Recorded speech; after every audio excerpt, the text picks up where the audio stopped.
Well, I always used to say he'd be a flip-flop mayor, Sadiq Khan, if he got the gig, but I was only half right.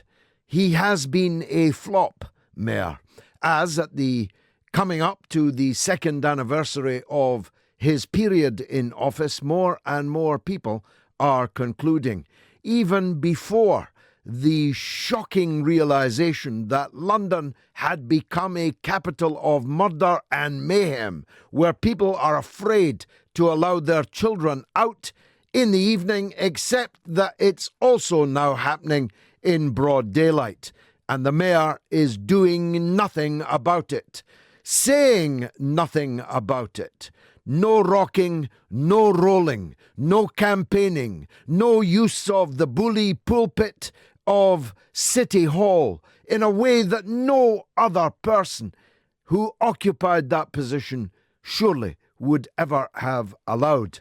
Let's face the facts. Whatever we think of either Ken Livingstone or Boris Johnson, or even conceivably both of them, they were both big political figures, big political hitters. Everyone knew them. If they came into a room, everyone knew it. And both of them were better mayors than the mayor we currently have in Sadiq Khan. He is a failed experiment. It's a controversial point, I know, but I'm in a good position to make it. No one can credibly accuse me of either racism or Islamophobia. Sadiq Khan only got the Labour nomination because of the colour of his skin and because of his religious faith. That's the truth of the matter. It was a politically correct statement. He was not the best candidate for the job, as everyone participating in the process knew. Everyone knew that there were other candidates, maybe more than one, who would have done a better job as mayor than he would do, but they were passed over for this failed experiment. And similarly, when the election came, Sadiq Khan won the contest quite handsomely against a very ugly Conservative campaign because of the better instinct of Londoners who did not want to reward the frankly racist and Islamophobic campaign of Zach Goldsmith, a man who should never live down what he did in that mayoral campaign. And I suspect, looking at the stoop in his gait, hasn't himself lived it down.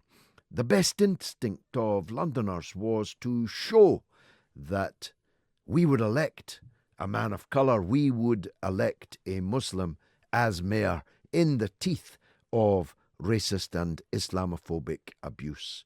Fair play to Londoners, but they cannot have expected that his first 2 years would be such a dismal flop. Do you know that Sadiq Khan, who campaigned more or less daily on the shortage of affordable rental housing in London, do you know how many affordable rental houses Sadiq Khan built in his first year in office? Never mind built, even laid a brick. Just try that question. Laid a brick. How many bricks did Sadiq Khan lay of affordable rental housing in his first year in office? I'll give you the answer to save you looking it up. It was zero. None. Zilch. It was none. Now, he has started building something like 1,700 in his second year, though virtually none of them qualify as genuinely affordable rental housing. Who said so? Well, him, actually, not me, because they're going to be at rents that he described, not me, in his mayoral election campaign as not affordable at all. So on that front, he has failed miserably. On the roads, on congestion, on public transport, he has failed miserably. In case you're wondering where he is to answer these charges, well, we asked him again today. We asked him every day to come on this show, but he doesn't have the guts to do it, just like one or two others. Now, I could go on about what he chooses to do with his time instead of what he should be doing. I referred to it last night. Sadiq Khan, until very recently, was in perpetual motion as a key plotter against Jeremy Corbyn, the man without whom he could neither have been selected or elected. But no sooner, and I mean no sooner, than he got the mayoral robes around his not-so-broad shoulders, he started turning on Corbyn. He is one of the plotters in chief, and until very recently, he really fancied his chances of succeeding Jeremy Corbyn as leader of the Labour Party. Indeed, only last week, Tristram Hunt, the lantern-jawed big palooka, who now runs a museum somewhere, but formerly, improbably, was the Labour Member of Parliament for Stoke, he called on Sadiq Khan to break away from Labour, form his own party, and challenge Jeremy Corbyn's Labour. The first time that any of the Blairites have been so brazen to make such a point in public, as opposed to private where they're doing it, of course, all the time. He is often to be found carefully stage-managed and excruciatingly press-released. I learn, actually, from my first guest this evening, that Sadiq Khan writes the press release. In fact, my young son, aged 10, asked me if we could play football in the five-a-side pitches across the road. He said, can you not phone up the owner? I said, the owner is the Mayor of London, Sadiq Khan. And my son asked, does Sadiq Khan operate the gate? And I said, well, he'd be as well doing so because he's not doing anything more important than operating the gate on the five-a-side pitch opposite Talksport Towers. You can find him correcting and rewriting press releases which read so risibly that virtually nobody publishes them, because boring is Sadiq Khan's middle name. I could go on about his fetish for other minority issues. Transgender was his latest cause célèbre, and all that's fine. I'm a supporter of the transgender people myself. I'm a big supporter of LGBTQ rights, and indeed was many years, maybe decades, before Sadiq Khan turned on to the programme. But if getting on for 60 of my citizens had been murdered on the streets in the first 4 months of this year, I might be paying a bit more attention to that than to his other causes. I'll tell you what, I definitely would. I definitely would have visited the families, the bereaved. I definitely would have called them if I couldn't have visited them. Sadiq Khan has done neither. I definitely be out on the streets of Hackney, of Tottenham and the other boroughs where people are going down like flies. 20 people a day in London are going to hospital with stab wounds, quite apart from those who are going to the morgue with stab wounds, and an increasing number with gunshot wounds. You'd find me out there trying to find out what was going on, and you'd find me literally chained to the railings outside Parliament, refusing to leave there until Theresa May and Amber Rudd released the funds to re-employ the thousands upon thousands of London police officers who've been sacked, and in whose absence a crime wave worse than New York City has burst upon the capital. He hasn't done any of that, and the only thing he said was yesterday, when he said a task force of 140 officers will now move in to the areas. Well, that'll make a big difference. Too little, too late, Sadiq. You don't need 140 officers.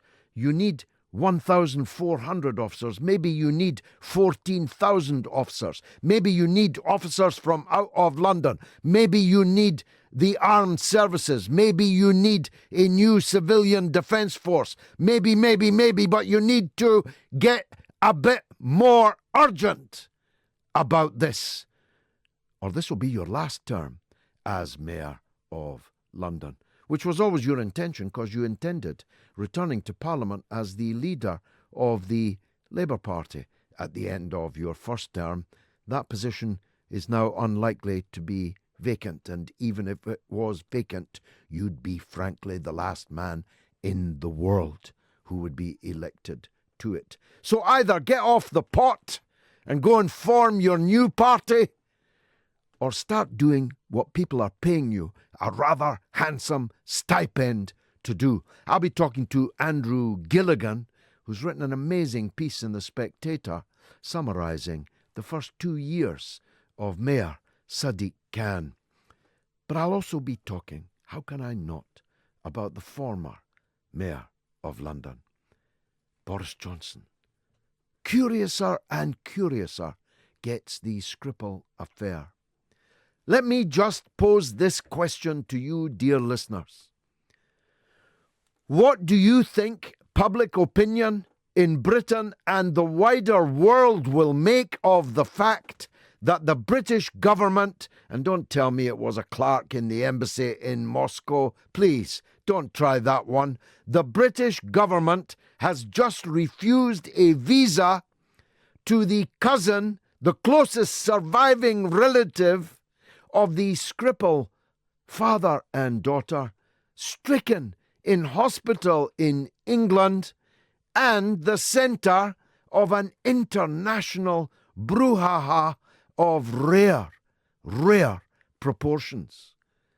Can you think of any good reason why the British government would refuse a visa to their relative to come and see them, or even to bury their pets that were allowed to die inside their house with no food and no water, a cat and 2 guinea pigs, the Salisbury 3, slain, not by military-grade nerve agent, but slain by the idiocy, or worse, of the people who were standing outside the door while the cat and the guinea pigs perished for the want of a drop of water in rainy Salisbury. If it wasn't for that cousin, to whom we've just denied a visa, we would not know that Yulia was better. We would not know she was planning to discharge herself from hospital and return home to Russia.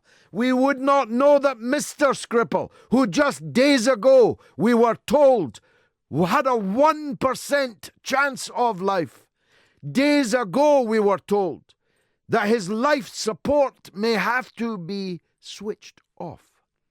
If not for that cousin, we would not know that both of these patients were recovering rapidly. Maybe that's the reason why she's not getting a visa, because she told us what the government did not want us to know. It's curiouser,